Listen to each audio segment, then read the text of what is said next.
Hello everyone. I hope you all doing well after we have done the project implementation from our RW class. This is our project overview and result, which will be presented by our group in a bit. And as you can see in the cover page, our project is about sharing a sharing session on how to use Google Map effectively. And um, our group members include Chharanuth, Sreu, Sokleap, Sovannary, Visal, and Lyhorng. So without any further ado, let me begin with the problem statement. So according to Maslow hierarchy of needs, besides psychological needs, people are looking for security needs to comfort and calm their peaceful life in each of their destination. Likewise, in order to travel from one place to another, people first priority must be their security to being aware of the place that they are in. So the question is, why is that a serious concern, and how does it relate it to using Google Map apps? If we looking into Cambodian context, people migrate from one place to another, and most importantly, they immigrate from from rural to urban, like to Phnom Penh, Wat Nong Bong, Siem Reap, and Kampong Cham, that are actively mentioned as a main population area in Cambodia. Therefore, according to this statistic, we observe that Cambodian people, especially our targeted group, really need to know the map directions, since they are new to the cities. In addition to this, the most vulnerable group of newcomer we have noticed is university students, whose origin is in rural area, and they have to settle down in capital city to accomplish their goal, and either studying or working in urban city. The challenges that they have been encounter include social pressure from not knowing clear direction in town, which also leads to loss of personal privacy or lack of confidence when going out alone. It is also uncomfortable for them to always reach out to other people when wanted to go to somewhere around the city. Furthermore, the the issue not only left the newcomer difficult to adapt to the city roads when they need to travel, but also make them feel enormously insecure of getting lost within the city. Consequently, it also leads to variety of crime happening to those lost people unexpectedly, such as robbery, kidnapping, scam, traffic accidents, so on and so forth. So what we can do is we have come up with a solution of using digital technology to help them get rid of this problem, which we can see that is Google Map. So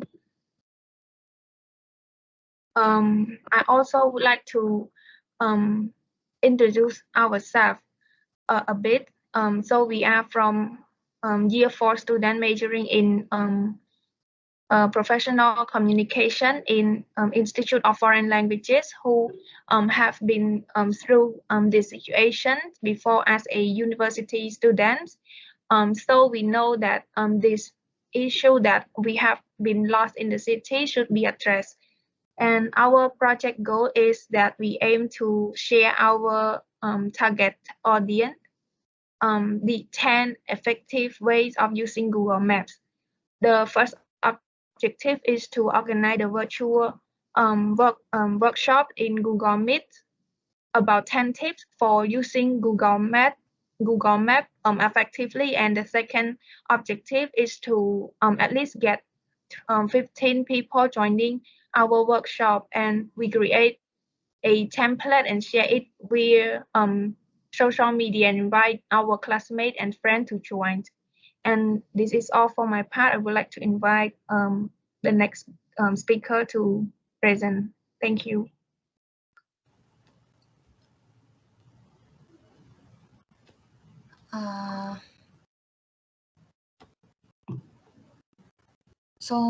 Thank you, Sylvie, for your explanation. So moving on, I'll be talking about project description. So the first point, it's about project area. So the purpose of this project is to disseminate knowledge about effective ways to use Google Map.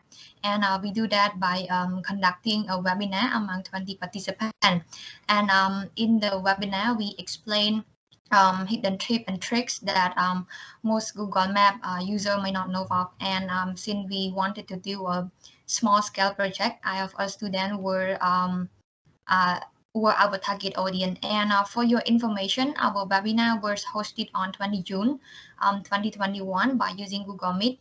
And the webinar was around 1 hour, and it was facilitated by 3 speakers from our team, and they are through Sovannary and Visal. And you can also refer to our poster here as well. And moving on, I'll be talking about promoting a promotion campaign content. So here is our table of activity that show the timelines of our activity for promoting our webinar. Like mostly we promoted our campaign content through Facebook and Instagram.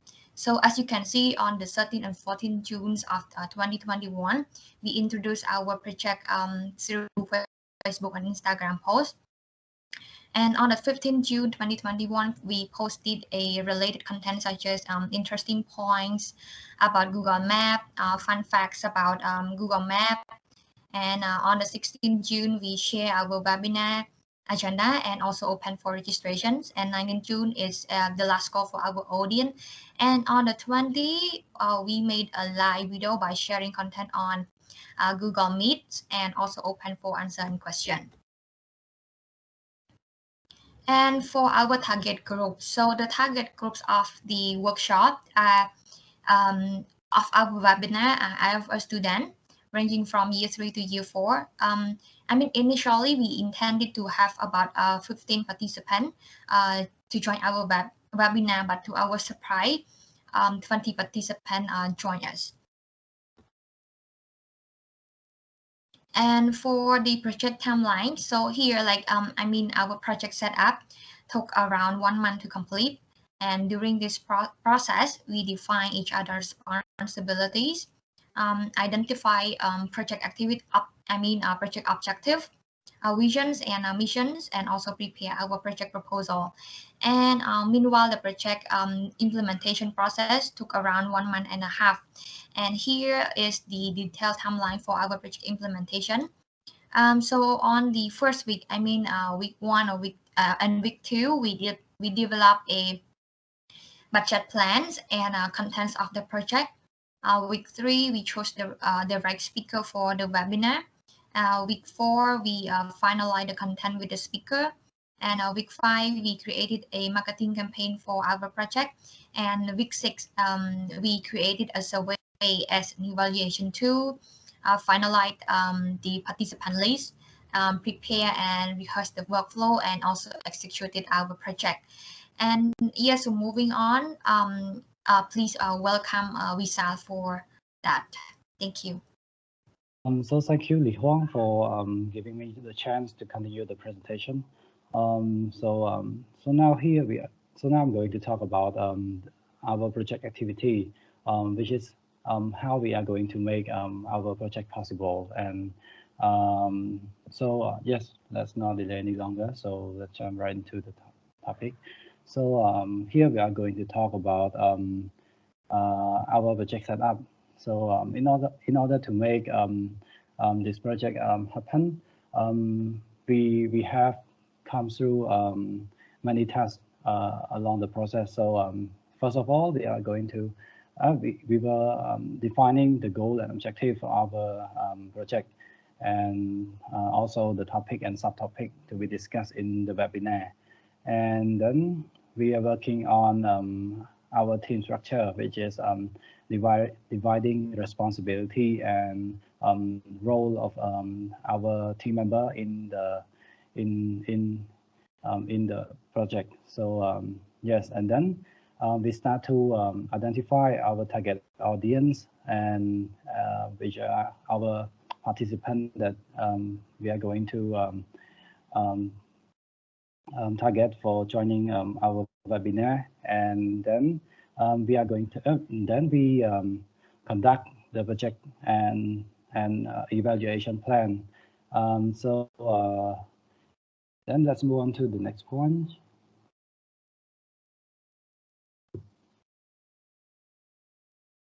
Okay, so here we are. So here I'm going to talk about our project implementation. So in order to succeed implement this project, we have divided our work plan into 4 phases. So the first one is about pre-workshop. So here we are in the stage of finalizing and review the proposal that we submit to the teacher, and then we design the workshop poster for marketing purpose, and then move on to the phase 2, which is about marketing.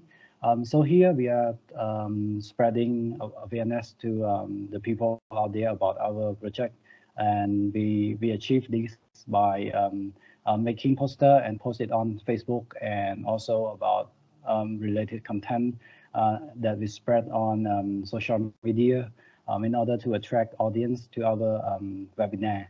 And we also send invitation to our friends that we intended to invite to join our webinar as well.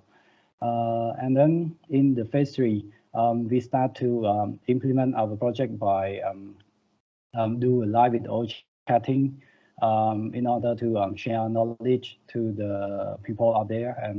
And then after this phase, we move on to the phase 4, which is about providing collecting feedback from people that are joining our webinar by collecting surveys and review the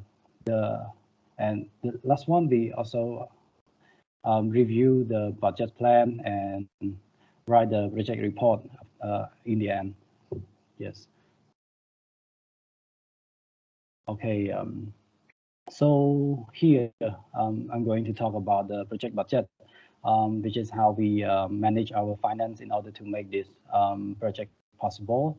So yeah, unfortunately, during this COVID-19, we couldn't find any sponsors or supporters. So yes, we choose to use our own resource, and in the end, we don't need really much money in order to make this project possible happen.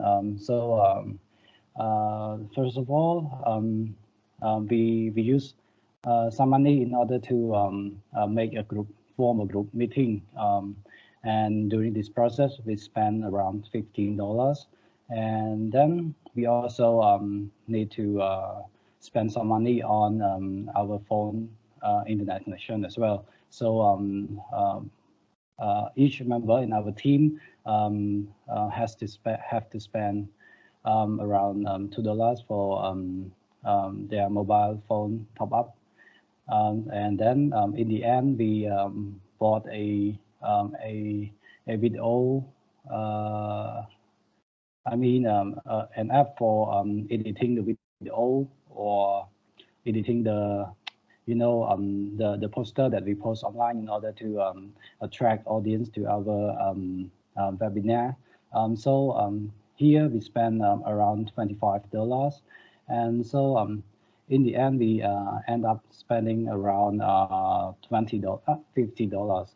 So yeah, so here is how we make our project possible by going through our definite plan and also spending according to the budget plan that we divide. So let's move on to the next presenter. Thank you.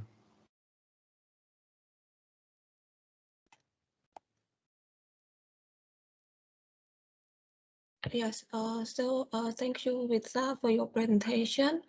Moving on to the next part, I'm going to talk about our group project evaluation. So in order to achieve our two objectives, we had created a poster and share it through social media to invite our classmates or friends to join this workshop. And after conducting the workshop, we will count the number of participants. So if it exceeds 15 participants, then our objectives are accomplished.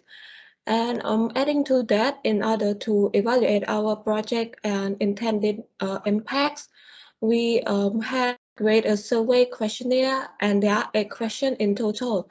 And the survey will be used to measure student understanding of the workshop and to seek their feedback for improvement.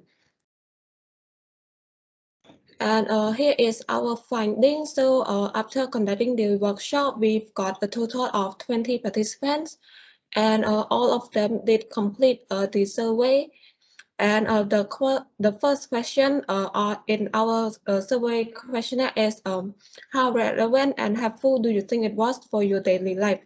And the result in the graph here shows that 11 out of 20 participants rating the scale number 4, which means that they find the Google Map is relevant, and the other 9 participants rating the scale number 5, which means that they find the Google Map is very relevant and helpful in their daily life.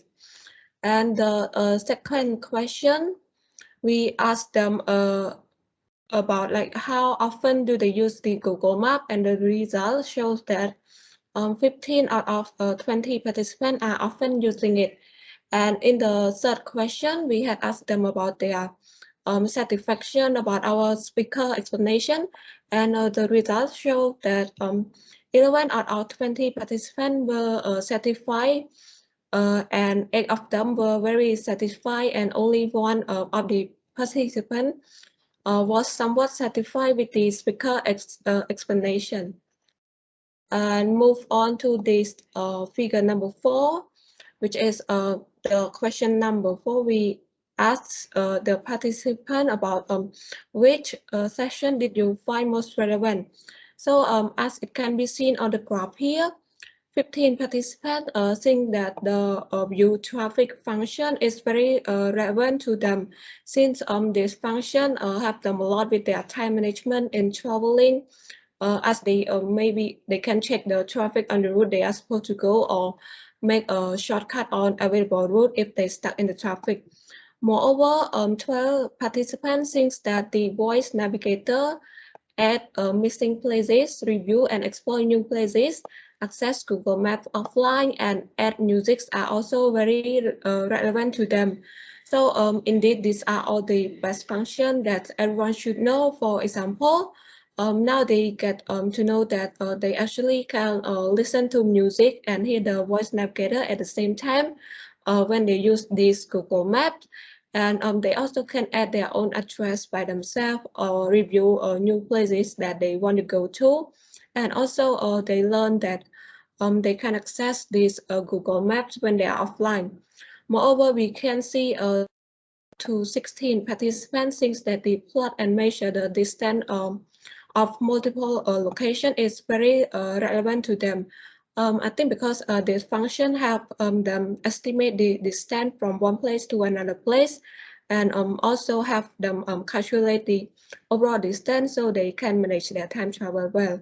And last but not least, the obvious result one in the graph here, we can see that 18 out of 20 participants think that the view COVID-19 zone in the Google Map is very relevant to them, because now due to this pandemic, people need to be aware of where they want to go to, and with the help of the function, they get to see like the red zone area and be precautious when they go out. And this is it for my part, and moving on to the next finding, it will be presented by Sokleap. Thank you. Thank you, Ranot, for giving me the floor.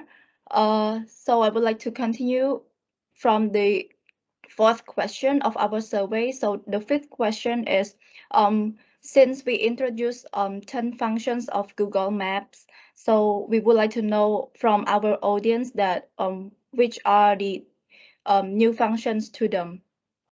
And here are the results. Obviously, we can see that there were 14 out of 20 participants, they were not familiar with the function of adding missing place in Google Maps. And accordingly, we can also see that there were 12 participants that they didn't know that they can access to Google Map while they are offline without like using internet. And also, we can see that there were 11 participants that they didn't know that while using Google Map, they can also use music function as well. And there were 4 participants that they were surprised that they can also view COVID-19 zone, and they can know the information from Google Map as well. Yeah, so this is all the result from question 5. There is another question, like we would like to know how many of our which function that they will use after participate in this workshop. So obviously we can see that there were 14 participants that they were going to use adding missing place function on their own, like practically after joining the workshop, because it is new to them and also they find it interesting. Moreover, there were 13 participants, they will try using Google Map offline. And nonetheless, there were 8 of our participants. They will review and explore new places from Google Map, like finding restaurant or finding the place that they want to go. And also, there were 5 participants that they will use Google Map to view the parking spaces. Yes, and we also ask our participant if they would recommend this or tell their friend about our workshop. And yes, there were 11 of them, which account to 55% of our participants. They will share this workshop or this information to their friend.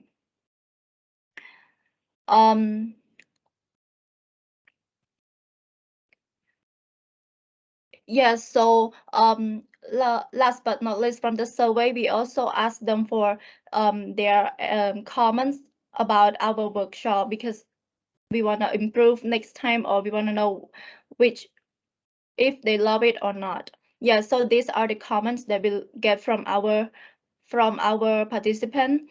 Like they said that this workshop is very useful for them because they can understand more regarding the use of Google Map.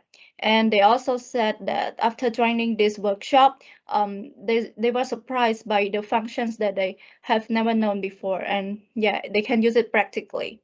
Yeah, so according to all this comment, we can evaluate it that our project was successfully implemented. Yeah, so this is all of my part. So I would like to invite the next presenter to continue this presentation. Thank you.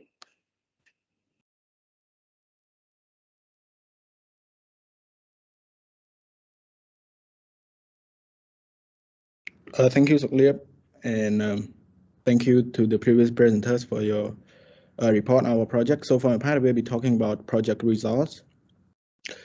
So first, I would like to focus on our achievements. We have achieved a lot of things.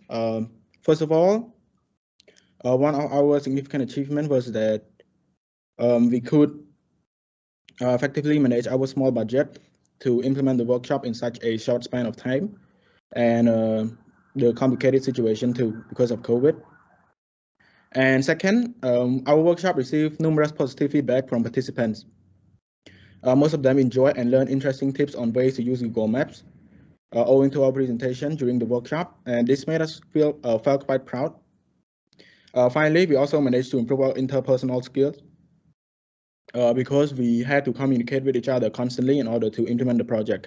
So these projects, these achievements were quite rewarding, to say the least, since we don't have a lot of experience, but we managed to pull it off.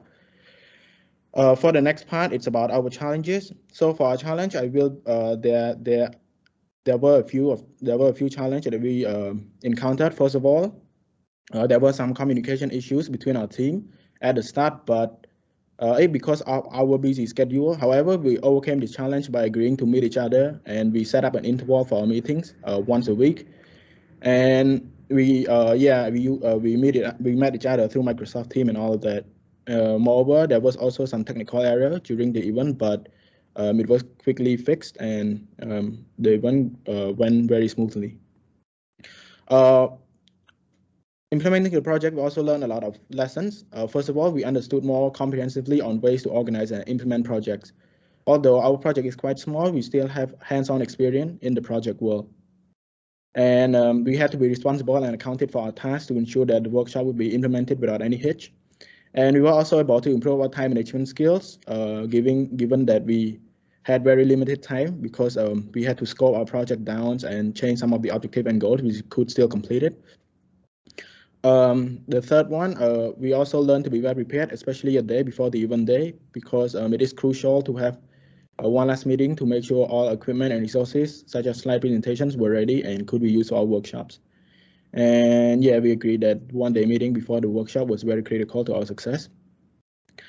For the conclusions, we can conclude that our workshop, so first of all, we conduct the workshop because we found that some people has overlooked the importance of Google Maps, and that's why we came up with our goal and objective to teach more people to use Google Maps, and through Google Meet virtual workshop, and to have at least 15 participants. And at the end, we achieved quite positive outcomes from the participants that joined our workshops.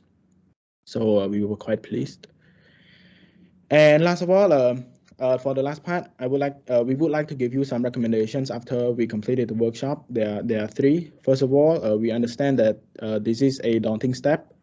When we have to identify goal objective before initiating the projects, but it would be great if you could use the method SMART, like specific, measurable, achievable, realistic, and timely. Second, if there is enough time, you should create a pre and post-test survey to better analyze the level of understanding or satisfaction of participants before and after joining your project. We believe that this is one of the best evaluation tools. Finally, we suggest to do extensive research about the topic you are interested in to implement projects, so you can organize impactful projects that has not been done before, and it will attract a lot of people to join your project, which could massively contribute to the success of your project. And that is the end of our presentation. Thank you for your attention.